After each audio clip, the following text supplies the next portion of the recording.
Good morning students. हम third year की embryology पढ़ रहे थे।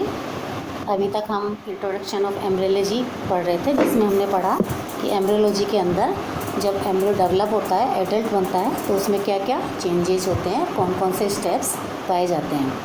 आज हम पढ़ रहे हैं कि डेवलपमेंटल बायोलॉजी का मानव कल्याण से क्या संबंध है। तो ये हम पढ़ते हैं, डेवलपमेंटल बायोलॉजी का मानव कल्याण से बहुत अधिक मानव कल्याण में बहुत अधिक महत्वपूर्ण योगदान है। इसके द्वारा विकृति जन्य, कैंसर, जीर्णता, पेस्ट कंट्रोल, क्लोनिंग आदि को समझने में सहायता मिलती है। सबसे पहले हम देखते हैं टीरेटोजेनेसिस। मनुष्यों में 2 से 3% बच्चे विरूपित पैदा होते हैं, यानी कि उनमें कोई ना कोई असामान्यताएँ पाई जाती हैं।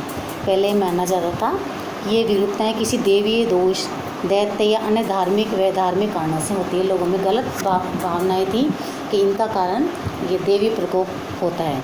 लेकिन ये पाया गया है कि गर्भवती स्त्रियां यदि कुछ औषधियों का सेवन करें तो ये औषधियाँ उनके गर्भ में विकसित हो रहे भ्रूण को विकृत बना सकती हैं। उदाहरण के लिए पश्चिम जर्मनी में 1960 के दशक में थैलिडोमाइड औषधि के प्रयोग उपरांत बिना भुजाओं वाले बच्चे या कम विकसित भुजाओं वाले बच्चे पैदा हुए।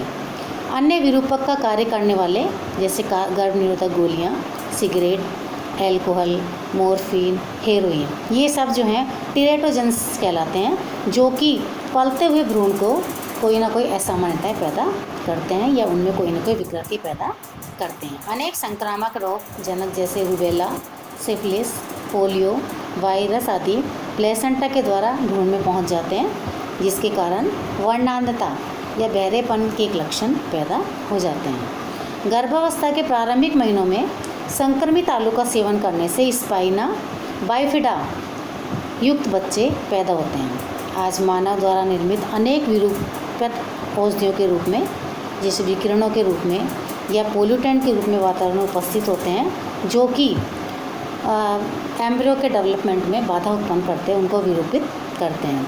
अतः नई औषधियों के प्रचलन से पहले इनका विभिन्न तंत्रों पर पड़ने वाले प्रभावों का अध्ययन हम एम्ब्रियोलॉजी के अंदर करते हैं। दूसरा है कैंसर।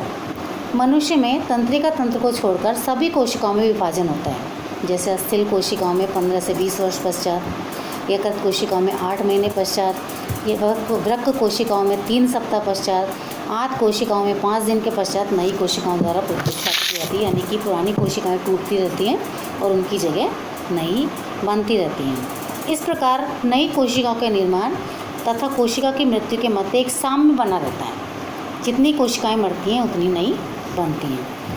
यदि कोशिका के निर्माण की दर कोशिका की मृत्यु के दर से अधिक हो तो ये कैंसर का रूप ले लेती है, यानी कि इतना ज़्यादा निर्माण हो रहा है कि मृत्यु कम हो रही है और निर्माण बहुत ज़्यादा हो रहा है कोशिकाओं का, तो ये कैंसर का रूप ले लेती है।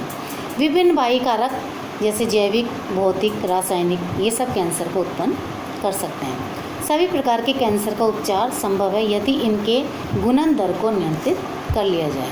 तो डेवलपमेंट के समय ही हम इन चीज़ों को नियंत्रित कर सकते हैं। फिर है रिप्रोडक्शन।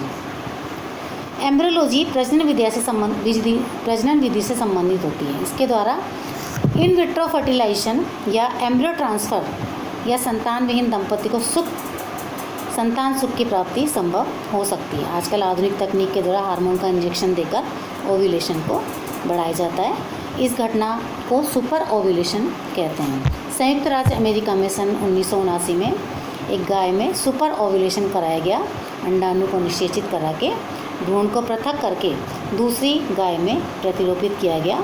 इस विधि द्वारा एक ही गाय के द्वारा 89 बच्चे 1 वर्ष में प्राप्त किए गए। तो इस प्रकार जिन पेरेंट्स के संतान नहीं होती या जिन मनुष्यों के संतान नहीं होती, उनमें जो है इन विट्रो फर्टिलाइजेशन के द्वारा उनको हम संतान प्राप्ति करवा सकते हैं। इसके अलावा एजिंग, आयु या समय के साथ जीवों में होने वाले परिवर्तन एजिंग कहलाते हैं। ये पाया गया है कि तीव्र विभाजित होने वाली कोशिका अविभेदित या कम विभेदित कोशिकाओं में जलन का प्रभाव कम प्रदर्शित होता है।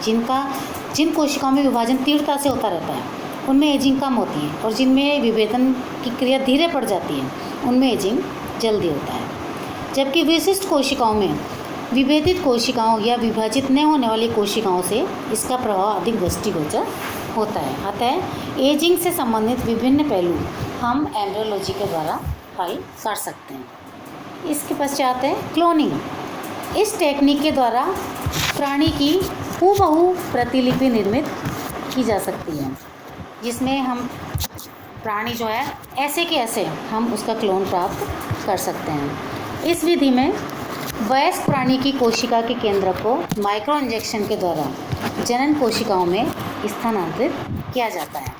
इस प्रकार विभेदित केंद्रक को अविभेदित कोशिकीय माध्यम द्वारा किया जाता है। तो क्लोनिंग के द्वारा हम किसी भी प्राणी की हूबहू प्रतिलिपि प्राप्त कर सकते हैं।